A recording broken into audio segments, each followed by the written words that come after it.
The last chance at peace, the council chamber, was a cathedral of alien power. 1,000 banners floated in the artificial wind, each representing a world that had bled to join this fragile peace. The chamber walls pulsed with veins of blue light, carrying thoughts from the telepathic recorders, binding every word to history. And still, despite the grandeur, the air was heavy.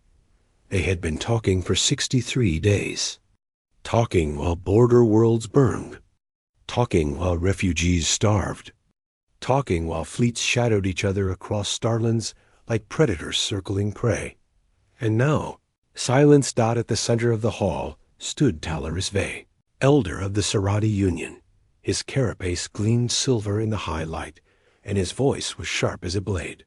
We offer you this: immediate withdrawal from the Kalari frontier, reparations to the tune of 6 billion credits, and a pledge never to rebuild military fortifications there again. This is mercy.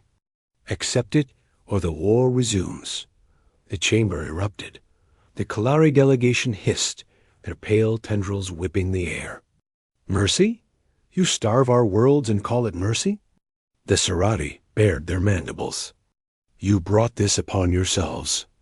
And at the far edge of the chamber, unnoticed by most, sat a single human.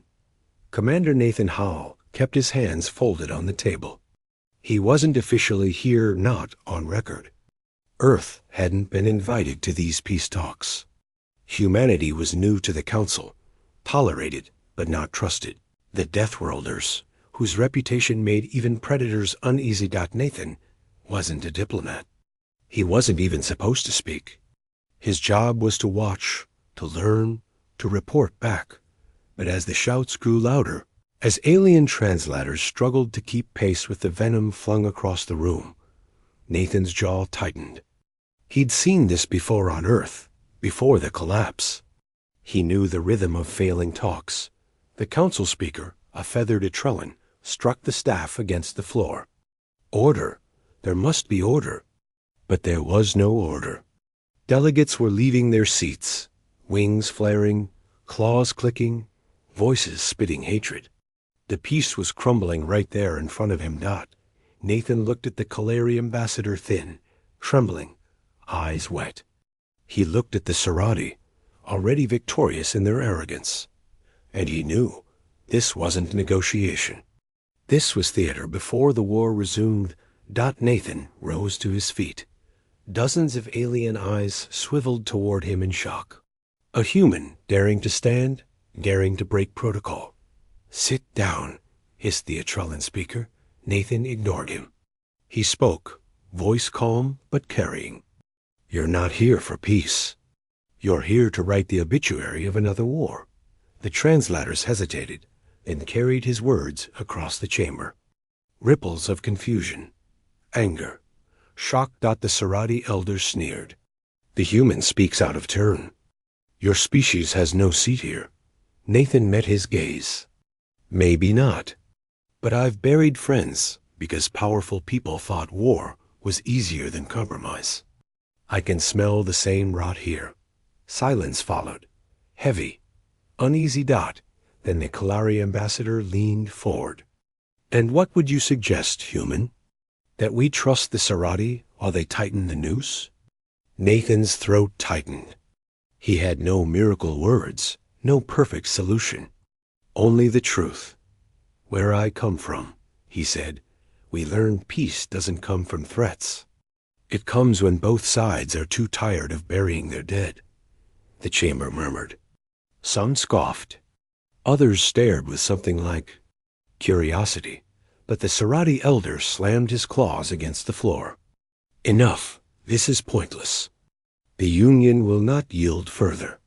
The Kalari reject mercy, and so war will resume. The speaker tried to protest, tried to salvage words from ashes. But already, delegations were storming out. The peace talks were over. Nathan stood frozen in the silence left behind. And then, in the private feed of his neural implant, a message flickered from Earth Command. Just 3 words. Fleet is ready. Asterisk. The hidden blade Nathan Howell didn't sleep that night. The council city, outside his window, glowed with alien colors, violet light from towering crystal spires, threads of flying craft weaving silently through the air. The peace that had been promised now tasted like ash. He sat in the dark, staring at the sky, thinking about the message burning in his neural implant. Fleet is ready. He had been waiting to see those words for months, and he hated it. Nathan wasn't a general anymore. He'd left the uniform behind after Kadesh, after the mission where he'd lost too many friends for too little reason. He swore never to follow orders written in blood again. Earth Command had pulled him back anyway, dressing the mission in diplomatic colors. Just observe, Halle. Just report. No fighting, Dot. Now the mask was off. The fleet was here. He turned the implant to low encryption and whispered, "Confirm fleet position." A female voice answered instantly. Admiral Reyes. Cold, steady, efficient. Outer system, hidden in the Kuros belt. 50 dreadnoughts, 200 escorts, full carrier groups. Standing by.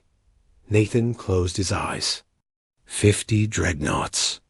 Humanity had sent nearly everything. The Council didn't even know Earth had built half that number. Admiral? He whispered. Do they know? No, Reyes said. Not yet. The Serati think you're alone. The Coleri think we're weak. That's about to change. He cut the channel, hands trembling. Was this salvation or escalation?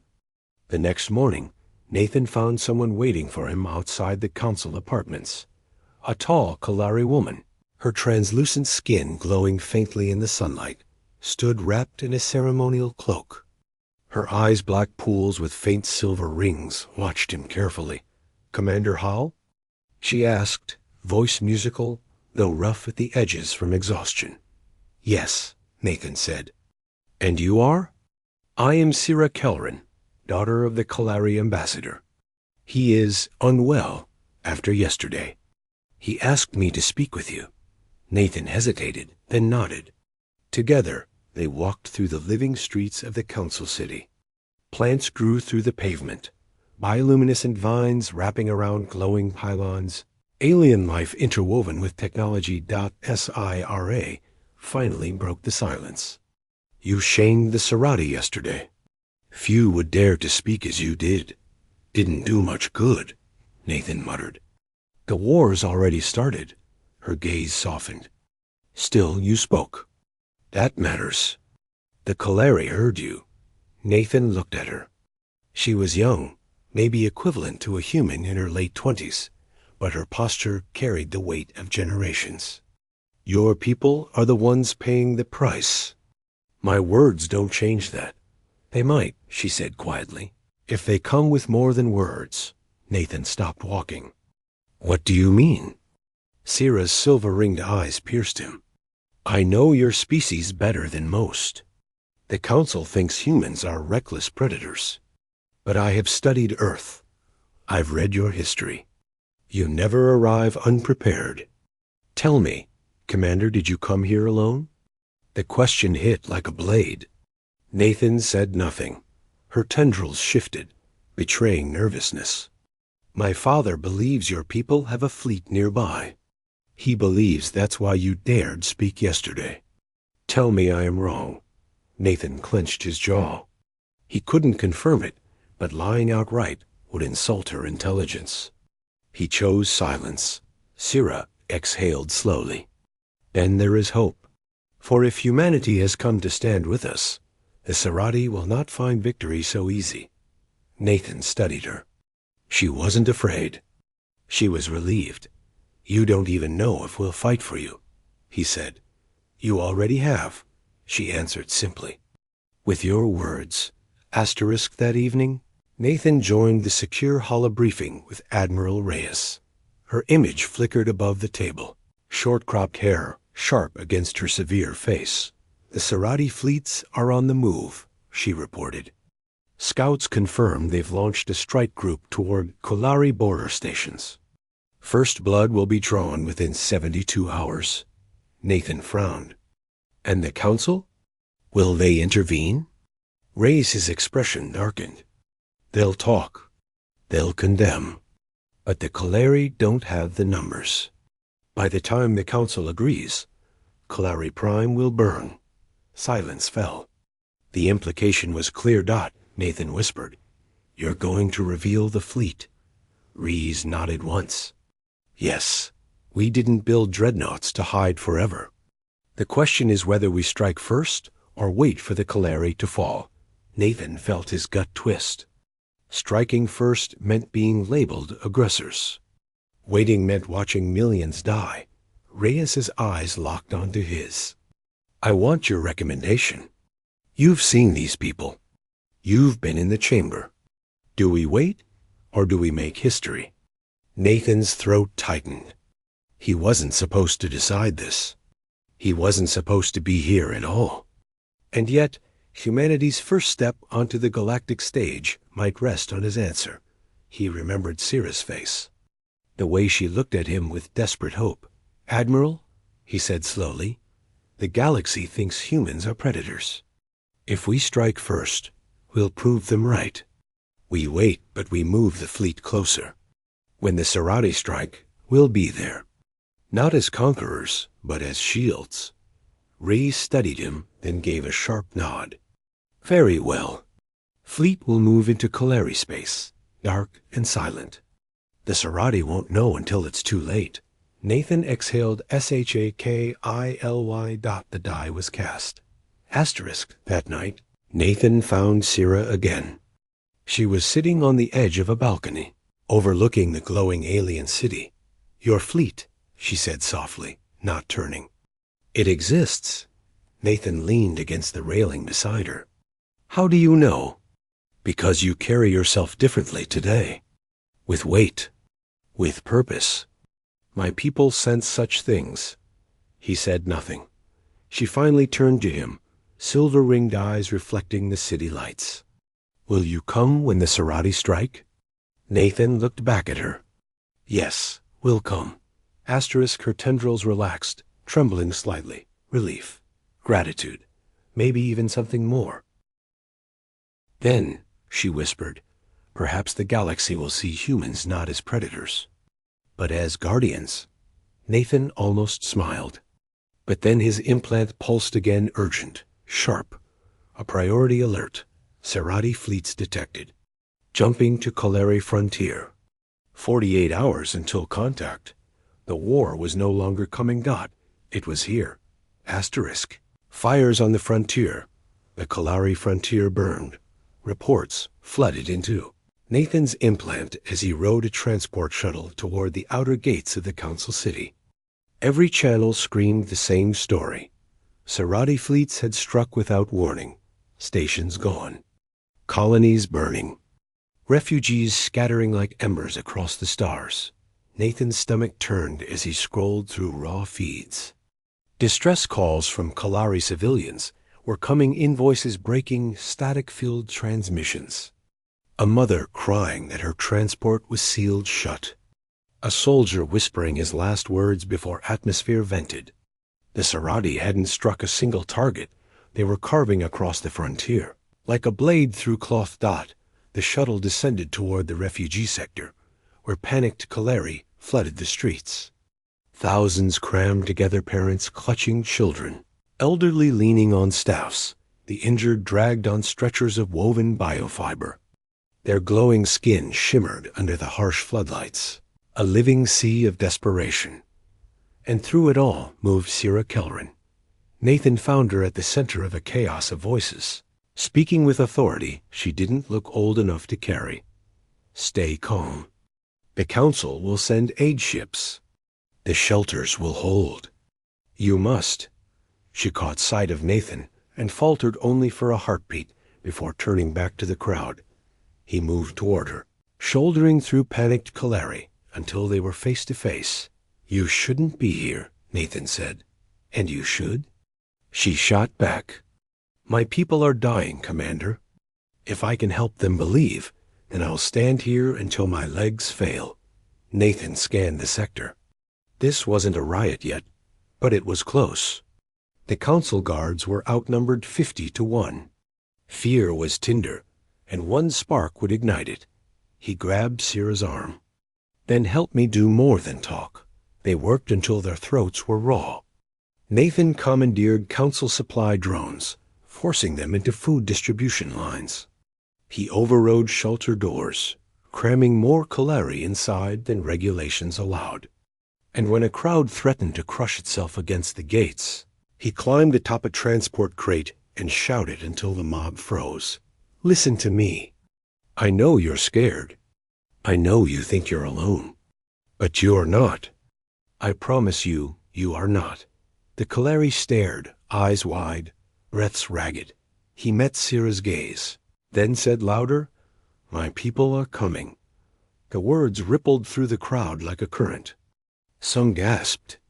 Others whispered. And for the first time in hours, the panic slowed.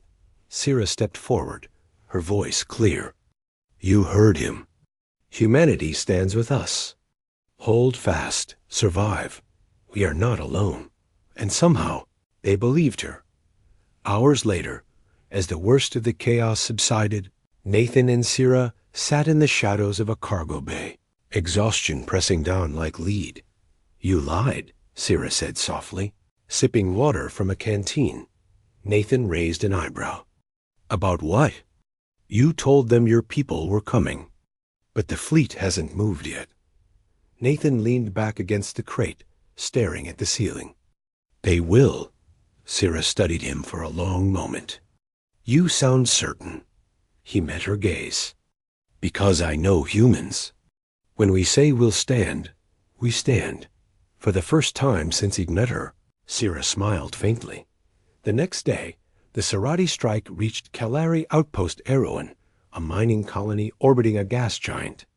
The council broadcasts showed the footage, Serati ships dropping from FTL like predators, unleashing beams of violet fire that tore stations in half. Nathan watched in silence as the feeds played in the council chamber. Delegates shouted, demanded intervention, argued over treaties and protocols. And through it all, Nathan sat still, fists clenched. He recognized the Serati tactics. Scorched earth strategy. Destroy infrastructure, break morale, enslave survivors.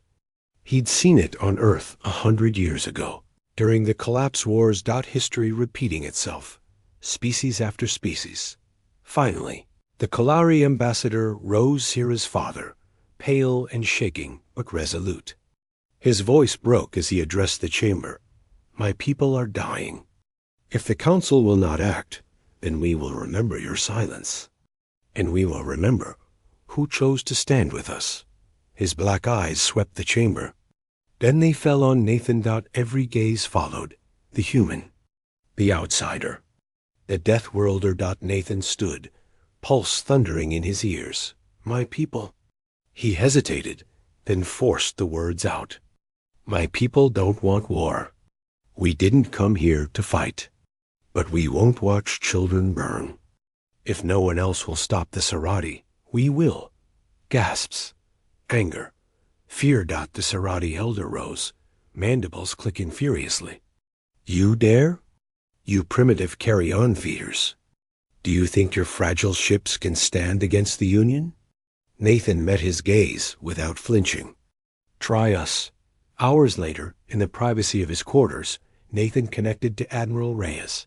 They know, he said. The whole damn council knows we're here. Reyes didn't blink. Good. Then they'll also know what comes next. What's that? She leaned closer, eyes cold as steel. We move. When the fleet broke silence, the galaxy trembled.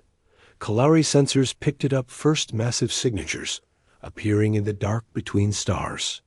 50 human dreadnoughts sliding out of the Kuros belt like leviathans, carrier wings unfurling, escorts forming ranks. They dwarfed anything the Kalari or Serati had ever seen. Not elegant, not ornate, but brutal, angular, scarred with armor plating thicker than city walls. And every hull bore the same stark insignia. Earthfleet Command. The broadcast spread within minutes. Across the council worlds, screens flickered to show the newcomers, humanity's Warfleet, hidden until now, revealed in one terrifying, magnificent display. On Kalari refugee worlds, cheers erupted. On Serati stations, panic spread. And in the council chamber, the speaker could only whisper what every species now realized. Humanity came prepared. But all was not enough. Hours later, the first true test arrived. The Serati attack on Kalari Prime. Nathan was already aboard a command shuttle with Sira, racing toward the fleet when the reports came in. Multiple Serati strike groups inbound. Estimated time to orbital contact, 6 hours. Sira clutched the railing, her glowing skin paling. They'll raise the capital. Millions live there, millions. Nathan looked out the viewport. In the distance, the dreadnoughts of Earthfleet gleamed against the void, each one a titan waiting to move. He turned back to Sira, voice steady. They won't touch your world. She searched his face, desperate. How can you be sure? Nathan's implant flared with Admiral Reyes' voice. Commander Hale, this is it. We're moving the fleet to intercept. You'd better be ready. When the Serati come for Kalari Prime, the galaxy will see what humanity really is. The shuttle shook as the fleet began to move, engines igniting one by one, a wall of steel advancing into the dark. Nathan's heart pounded. The choice was over. The time for words had passed. Humanity was going to war. Asterisk. The fleet Arrivis Kalari. Prime skies were already burning when the human fleet arrived. The Serati came in waves sleek, crescent-shaped cruisers that shimmered with energy shields, flanked by swarms of strike craft. Their weapons rained fire into the upper atmosphere, scattering orbital platforms like shattered glass. The Kalari defense fleet fought bravely, but hopelessly, their fragile ships cracking under Serati barrages. On the surface, sirens wailed across the capital. Millions of Kalari crammed into underground shelters as brilliant spears of plasma fell from orbit. And then, space itself split open. The human fleet dropped from FTL in perfect formation. 50 dreadnoughts emerged first, each the size of a city, hulls bristling with rail batteries, missile silos, and rotating cannon towers. Carriers followed, their bays opening like mouths to unleash waves of heavy gunships. Escorts snapped into flanking positions with machine precision. The Serati fleet staggered. For the first time in centuries, predators saw prey had grown fangs. On the bridge of the flagship S Valiant, Admiral Reyes stood tall, hands clasped behind her back as tactical displays lit the air. "Mark targets," she ordered. Her voice was calm, almost cold. "Dreadnought Line 1 Fire Control Alpha. Line 2 hold until my mark. Carriers, launch all squadrons." Across the void, human weapons awoke. Asterisk railguns boomed, each slug accelerated to a fraction of light speed. They tore through Serati shields as if they were mist, punching holes clean through cruisers that had never before faced such brute force. Missile barrages followed, hundreds of warheads spiraling and coordinated, swarms before detonating with surgical precision. The first Serati wing disintegrated. Nathan Hall watched from the command shuttle as the Valiant's cannons roared. His chest tightened, not with fear, but with something deeper. Humanity had always been underestimated, dismissed as reckless, fragile, primitive. Now the galaxy saw the truth. Beside him, Sira Kelleran stared wordlessly at the sight. Her tendrils twitched with shock as a Serati battleship erupted in a silent bloom of fire. They're tearing through them," she whispered. Nathan's voice was low, steady. "That's what happens when you corner Deathworlders." The comms crackled with Serati transmissions. Panic, disbelief, orders breaking down. The Union fleet had marched into the frontier expecting prey. They had found predators older and hungrier than themselves. The Serati were not cowards. Their second wave surged forward, deploying heavy siege platforms. Great spines of energy lanced out, hammering against human dreadnought shields. For a moment, the void lit up with colliding fire, each side testing the other's strength. On the Valiant's bridge, alarms flared as one dreadnought's forward shields collapsed. The ship took 3 direct hits before retaliating with a rail burst that split a Serati cruiser in half. "Admiral," a lieutenant called. "Their main carrier group is moving to flank." Reyes narrowed her eyes. "Noted. Vector Squadrons 9 through 12. Cut them off." The tactical feed showed human strike craft moving as one. They weren't elegant. They weren't even fast compared to Serati fighters. But they were tough armored gunships armed with coil cannons and short-range missiles. Where Serati fighters relied on agility, human pilots relied on grit. The clash was brutal, chaotic. Squadrons weaved between debris and rail bursts, human pilots shouting into open channels. "Fox 3! Fox 3! Before streaks of fire ended Serati wings, Nathan listened in silence, memories of his soldier days flooding back. He could almost feel the cockpit straps, smell the recycled air, hear the blood pounding in his ears. Then the Serati made their move. 4 massive capital ships, their hulls glowing with scarlet runes, advanced toward the planet itself. They weren't aiming at the human fleet. They were going to bombard Calari Prime directly. Millions of civilians still in shelters. Sira gasped, clutching Nathan's arm. "They'll burn the cities." The human fleet had minutes to stop them. Admiral Reyes didn't hesitate. "Line 2, break formation. Intercept those ships now. Valiant, full thrust bring us into firing range." The dreadnought surged forward, engines blazing. Nathan leaned over the shuttlecom. "Admiral, they're aiming for the capital. You have to stop them." Her reply was ice. "We will." The battle turned savage. Human dreadnoughts locked onto the Serati capital ships, trading fire at point-blank ranges. Shields flared and collapsed. Rail slugs ripped through hulls, spilling debris and flame. On the surface below, every Calari in the capital looked up at the sky, at the streaks of light, the flashes of silent explosions. Their survival hung on the strangers from Earth. Inside the shuttle, Sierra trembled, her silver-ringed eyes wide. "If they fail." "They won't," Nathan said, though his hands shook.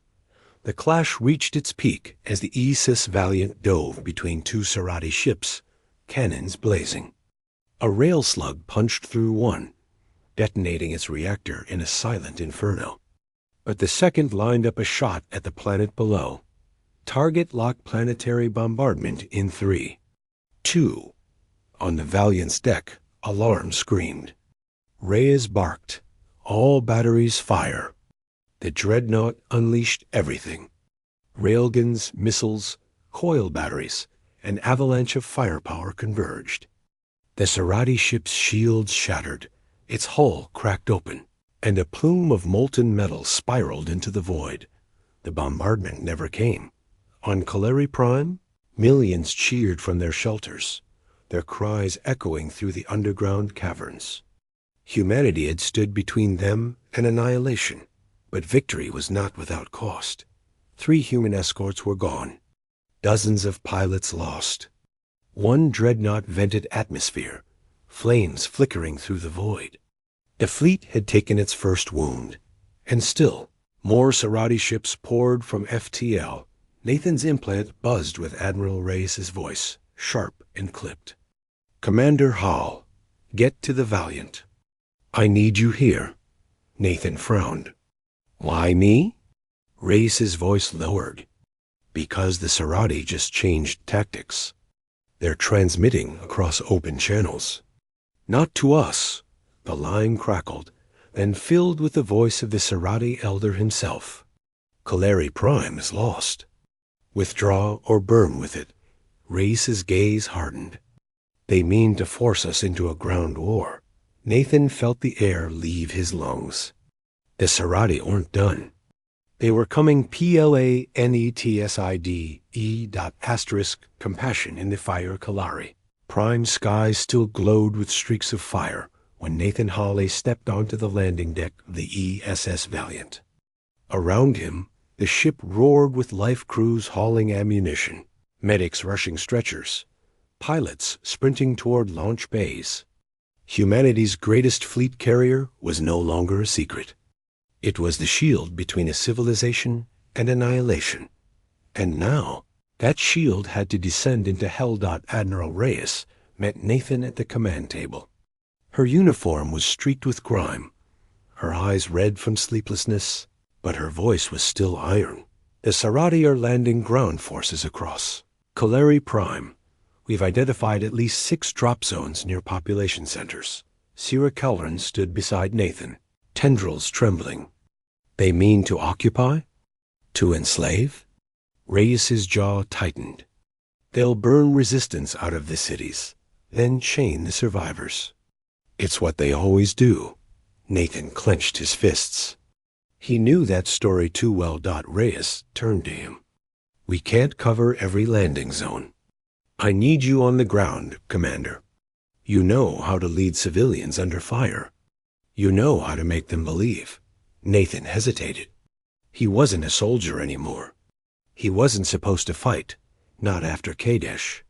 But when he looked at Sierra, the way her silver-ringed eyes brimmed with desperate hope, he knew he didn't have a choice. I'll go, he said. Asterisk. The shuttle tore through Kaleri Prime's atmosphere like a falling star. Flames licked the hull as the city of Valeris came into view, a sprawling jewel of crystalline towers and glowing bridges, now scarred with fire. Columns of smoke coiled skyward. Sarati dropships swarmed like hornets, spilling troops into the streets. Nathan's gut tightened as the shuttle shook. How many civilians? The pilot's voice cracked over combs. At least 2 million still in the capital shelters. Sarati are targeting entrances, pinning them underground. Sierra clutched the seat restraints, her face pale with horror.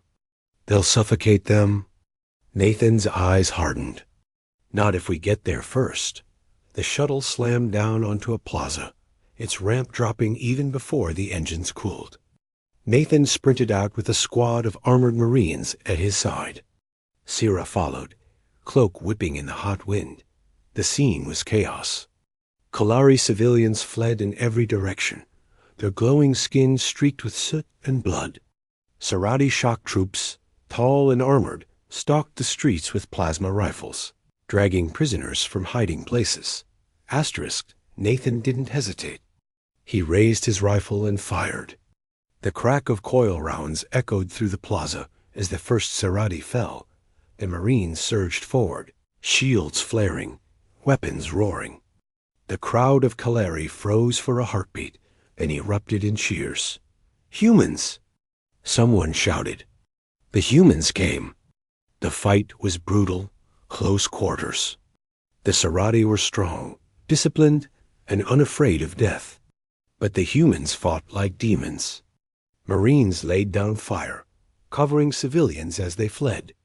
Combat medics treated Kaleri wounds without hesitation, pulling the injured onto stretchers meant for their own. Nathan caught sight of a Kaleri child hiding under a collapsed archway. A Sarati soldier loomed over her, claws reaching. Nathan didn't think he ran. His shoulder slammed into the Sarati's chest, knocking the alien backward. They grappled, teeth and claws against human grit. The Sarati snarled, mandibles snapping inches from his face, until Nathan jammed a coil pistol under its jaw and pulled the trigger. The body fell limp. Asterisk. The child stared up at him with wide black eyes. Nathan crouched, forcing a smile despite the blood on his face. It's okay. You're safe now. She whispered a word he didn't understand, but the way she clung to his arm told him it didn't matter. He carried her to Sierra, who wrapped the girl in her cloak. And in that moment, Nathan saw something in Sierra's eyes that made his chest ache. Gratitude so deep, it looked like faith.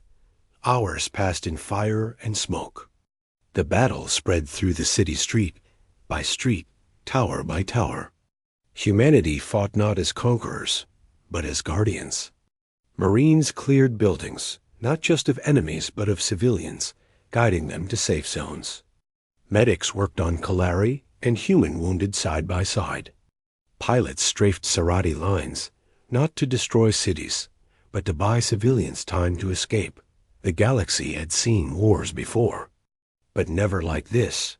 Never an army that fought to save, not to conquer by nightfall. Nathan and Sira found themselves in the depths of the capital shelter system. Tens of thousands of Kalari huddled in the dark caverns, their bioluminescent skin glowing like constellations. Fear hung thick in the air. Nathan climbed onto a shattered platform, his voice carrying through the cavern. Listen to me. The Sarati want you to believe you're finished. They want you to think no one will stand for you. But look around you. He gestured toward the human Marines, dirt-streaked and bloodied, kneeling beside Kalari children, sharing rations, patching wounds. We're here. And we're not leaving. You're not alone anymore. Asterisk. The cavern erupted in a sound Nathan had never heard from Kalari before a cheer, raw and defiant, echoing off the stone walls. Sira stood beside him, tears streaking her glowing skin. She whispered, "They believe. They truly believe." Nathan looked at her, and for the first time since Kadesh, he felt something he thought he'd lost. Hope. But hope was fragile. An explosion rocked the cavern, dust raining from the ceiling. Sirens wailed as Marines shouted warnings. Sarati breach. East entrance. The crowd screamed as armored Sarati poured through the tunnel, weapons blazing. Nathan raised his rifle, adrenaline surging. The Marines scrambled to form a defensive line. Civilians trampled one another in panic. The shelter was about to become a slaughterhouse. Sira grabbed his arm, her voice shaking. Nathan, if they break through, thousands will die. He stared down the tunnel, where the Sarati advanced in disciplined ranks. His implant buzzed. Admiral Reyes's voice cut through the chaos. Commander, we can't reinforce you in time. You'll have to hold. Nathan swallowed hard. He had one squad, one choke point, and thousands of lives behind him. He looked at Sira, at the terrified civilians, at the Marines setting their jaws. And he knew this wasn't Kadesh. This wasn't another meaningless war. This was a stand that mattered. Nathan leveled his rifle, voice steady despite the quake in his chest. Then we hold the line. Asterisk. The battle for Kalari primed. The tunnel echoed with screams and weapons fire. The Sarati surged forward like a black tide, their armored boots pounding the stone floor. Plasma bolts hissed through the air, slamming into walls and vaporizing fleeing civilians. Nathan Howell didn't flinch. He planted his boots in the dirt, raised his rifle, and fired. Line up. Shields front. He barked. The human Marines snapped into formation, riot shields glowing with hard-like barriers. The first wave of plasma splashed across them in a blaze of blue sparks. Marines grunted, braced, and answered with disciplined bursts of coil fire. Sarati fell, but more came, their snarls echoing through the cavern. Sira grabbed Nathan's arm. They'll overwhelm you. There are too many. Then we make them choke on every step, Nathan growled, racking another round. The battle became chaos. Marines fired until rifles overheated, then drew sidearms. Civilians who had never touched a weapon grabbed scavenged Sarati rifles, standing shoulder to shoulder with their defenders. Smoke choked the cavern. A plasma bolt slammed into Nathan's shield, hurling him back against the stone wall. His ears rang, his chest burned, but he staggered up again. He couldn't fall. Not here. Not now. He locked eyes with a terrified Kalari boy, clutching a shard of broken crystal like a knife. Nathan forced a grin through the blood on his lips. Stay behind me, kid. Humans don't break easy. Above the planet, the war reached its peak. The Sarati dreadnought Verkesh cut through the void, its massive cannons blazing. The sky over Kaleri Prime burned with fire trails as dropships poured down like meteors. The human fleet strained to hold orbit, shields cracking under the relentless assault. On the bridge of the ESS Valiant, Admiral Reyes gripped the railing. "Status?" "Shields at 20%, Admiral. We can't take another volley from the Vorkash." Reyes's jaw tightened. Her fleet was bleeding, but her eyes never left the tactical display showing Kaleri Prime. "If we fail here, millions die." "Hold the line." Back underground, Nathan's Marines were running out of ammunition. "Last mag." Someone shouted.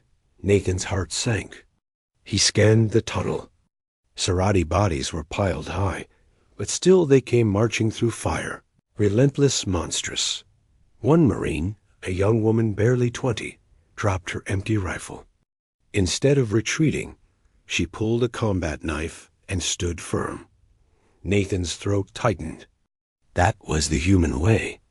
Fight until nothing was left, then a deafening crack split the cavern. The ceiling above the Serati tunnel shuddered. For a heartbeat, everything froze.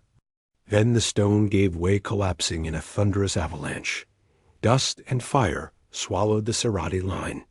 When the roar faded, the tunnel was blocked. Their advance buried under tons of rock. The cavern fell silent. The humans stood there, bloodied and broken, staring at the wall of stone that had saved them. Nathan exhaled, chest heaving. "We're not dead yet." Sira staggered toward him, eyes wide with disbelief. You held them." Nathan gave her a crooked grin. "Told you. Humans don't break easy." The civilians erupted in cheers. For the first time, hope didn't just flicker, it burned. But it wasn't over. Nathan's cum implant buzzed. "Admiral." Reyes's voice cut through, urgent and raw. "Commander Hall, orbital situation critical. The Vorkash is targeting the capital. If they fire, the entire city will be vaporized. We can't hold them back much longer." Nathan's heart turned to ice. They hadn't survived the tunnels just to be annihilated from above. "Admiral," he rasped, "if you've got anything left, now's the time." On the bridge of the Valiant, Reyes stared at the tactical display. Her fleet was broken, half the ships crippled or destroyed. But retreat wasn't an option. Not while Kaleri lives were at stake. She slammed her fist on the console. "Order the Valiant forward. Ram the Vorkash if we have to." The crew froze. "Admiral, that's suicide. Humanity didn't come here to survive. We came to protect." Her voice shook, but her eyes blazed. "If we fall, we make it count." The Valiant's engines roared as the massive carrier surged forward, weapons blazing, straight toward the dreadnought. Nathan listened to the comms, his chest hollow. Humanity's greatest ship, its greatest leader, charging into fire. Sira touched his hand, her voice trembling. "They're sacrificing themselves for us." Nathan swallowed hard. "That's what we do." The cavern shook violently. Dust rained down. The civilians screamed. A Marine checked sensors, face pale. "The Vorkash is charging main batteries. If they fire, this city's gone." Nathan stared at the blocked tunnel, then at the terrified faces around him. He felt every scar, every failure of Kadesh, crashing down on him. He had promised it wouldn't happen again. He turned to Sira, his voice steady despite the storm inside. "I'm going up there." Her eyes widened. "Nathan, no. That's suicide." "Maybe." He checked his rifle, though it had only a handful of rounds left. "But I'll be damned if I watch another world burn while I hide underground." He climbed toward the surface, Marines following without question. Sira chased after him, shouting, "Nathan, you can't stop a dreadnought with a rifle." He looked back at her, and for the first time, there was no bitterness in his smile, only fierce resolve. "Maybe not, but I can make sure humanity's last stand means something." Above, the Valiant closed in on the Vorkash. The dreadnought's massive cannons flared. Gathering the energy of a dying star. Admiral Reyes stood tall, voice carrying through the ship. All hands. Brace for impact. The crew gripped their stations. Tears streaked faces, jaws clenched, hearts pounding. They were about to die, but they would die as humans. Fighting for someone else's tomorrow. Nathan reached the surface, smoke and fire choking the air. He could see the Vercache above, its weapons glowing, its shadow blotting out the stars. The Valiant hurtled toward it like a spear of defiance. His cum crackled with Reyes' final words. For humanity. For Kalari Prime. For the future. The dreadnought's cannon fired. The screen went white. The price of survival. The sky tore open in light. The Sarati dreadnought's cannon flared, releasing a storm of plasma brighter than the sun. It streaked toward Kalari Prime, unstoppable, merciless. But the ESS Valiant was already there. Humanity's mightiest ship, engines screaming, shields collapsing in shards of light. Admiral Reyes never blinked as the impact engulfed her vessel. The plasma beam struck the Valiant head-on. For a moment, it seemed as if both ships were consumed. Then the void exploded. The Valiant detonated in a cascade of energy, its dying reactor releasing a blast that slammed into the dreadnought Vercache. The Sarati giant shuddered under the fury. Armor peeled back. Cannons ruptured. Fire tore through its core. And then, in a final glorious roar, the dreadnought split apart, shattered into burning fragments that rained across the stars. On the ground, Nathan Hawley fell to his knees, blinded by the shockwave. He shielded Sierra with his body as the blast rolled over them, shaking towers, splitting the skies. When the light faded, he opened his eyes. The Vercache was gone. Its pieces burned in orbit like dying meteors. And the Valiant Humanity's shield was gone with it. Nathan's throat tightened. His cum implant buzzed with static, but there were no voices left to answer. Reyes was gone. The woman who had carried humanity's burden, who had led them here, had given everything in one final strike. Nathan bowed his head, a whisper slipping from cracked lips. Thank you. The city of Valers erupted in cheers. Kalari poured into the streets, glowing bodies shimmering with relief. They looked skyward, tears running down their luminous faces. The humans saved us. Someone cried, *. Humanity bled for us. Sierra stood beside Nathan, her face streaked with ash and tears. She touched his shoulder gently. They will tell this story for generations. Your people? Your admiral. She has become part of our soul. Nathan swallowed hard, his chest aching with grief and pride. She was already part of ours. But survival had its price. The fleet was crippled. The Valiant destroyed. Thousands of humans had died. Kalari Prime cities still burned, its skies blackened with smoke. In the shattered command post, Nathan listened as reports came in. Enemy forces retreating. Kalari survivors stabilized. Human casualties. Heavy. He leaned on the table, his hands trembling. For every life they had saved, another had been lost. That was the cost. That was war. Sierra approached, her tendrils low, her voice soft. Nathan, I know what you are thinking. You feel it wasn't enough, that you failed. He looked at her, eyes raw. We lost so many. Reyes, all of them. I swore I wouldn't see another Kadesh. Sierra shook her head. No, Kadesh was destruction without meaning. This was sacrifice with purpose. You saved millions. You gave my people a future. You gave me hope. Her words broke something inside him. For the first time in years, Nathan let the tears fall.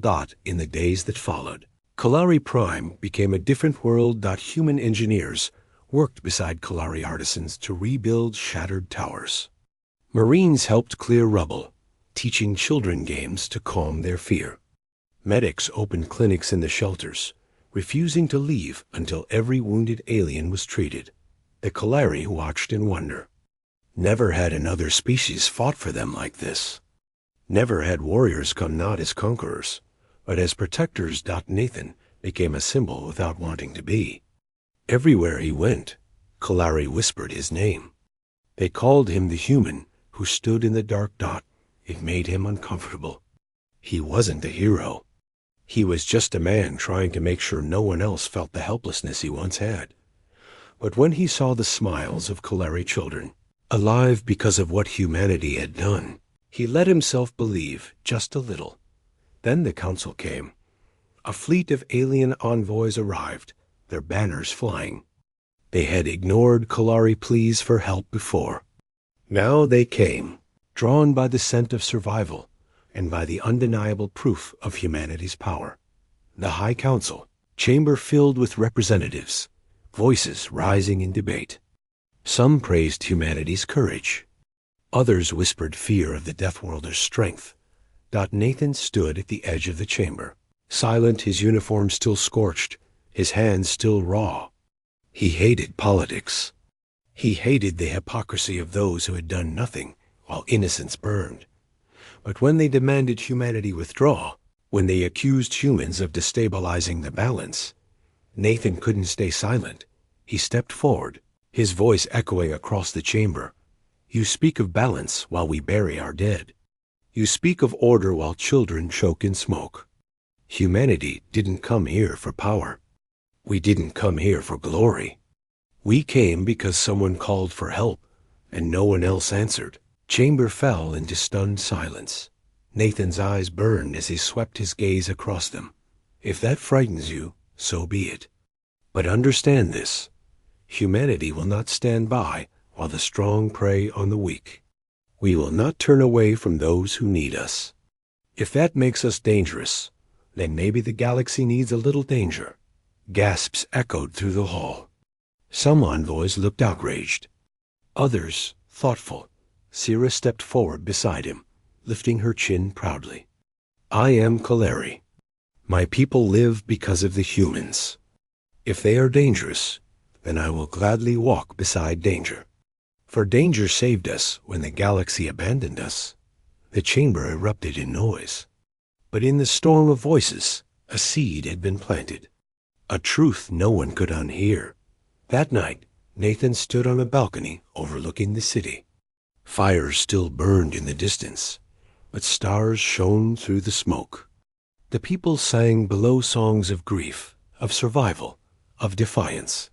Sira joined him, her luminous skin glowing faintly in the dark. Do you ever wonder, she asked softly, why your kind is like this? Why you choose to fight for strangers?